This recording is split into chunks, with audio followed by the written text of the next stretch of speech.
তুলি ওর বিয়ের পর প্রথম যাচ্ছে হানিমুনে আর আমরা যাচ্ছি ওদের কাবাব মে হাড্ডি হতে। ট্রেন ছাড়ার 2 ঘন্টা আগেই আমরা পৌঁছে গেছি হাওড়া স্টেশনে। আমরা কে কে যাচ্ছি সেটা আগে তোমাদের সাথে শেয়ার করি।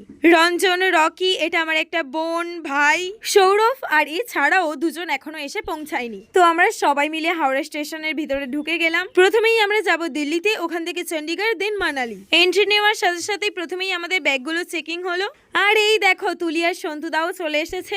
আমাদের কাছে কিন্তু এটা একটা সিম্পল ঘুরতে যাওয়া, কিন্তু ওদের কাছে এটা হানিমুন। তবে ওয়েট, সত্যি কিন্তু আমরা কাবাব মে হাড্ডি হতে যাইনি। এইবার দেখো সমস্ত বন্ধু ভাই বোনেরা মিলে ঘুরতে যাচ্ছি, সেখানে তুলি আর সন্তুদা থাকবে না সেটা তো হতেই পারে না। আর এই দেখো বকবক করতে করতে আমরা তো ট্রেনে উঠেই পড়েছি। বাড়ি থেকে এনেছিলাম রুটি আর আলুর দম, সেটাই সবাই বসে বসে খাচ্ছে। আর তুলি এনেছিল ডিম টোস্ট, সেটা রকি আর ভাই খাচ্ছে। তবে ট্রেনে পুরো দিনটা থাকতে হবে যেহেতু, সেই জন্য আমি রুটি আলুর দম বা ডিম টোস্ট পুরোটাই স্কিপ করে গিয়ে ছোলা খাচ্ছিলাম। পুরো 24 ঘন্টা আমরা থাকবো ট্রেনে। তো চলো পরের ভিডিওতে আবার দেখা হচ্ছে।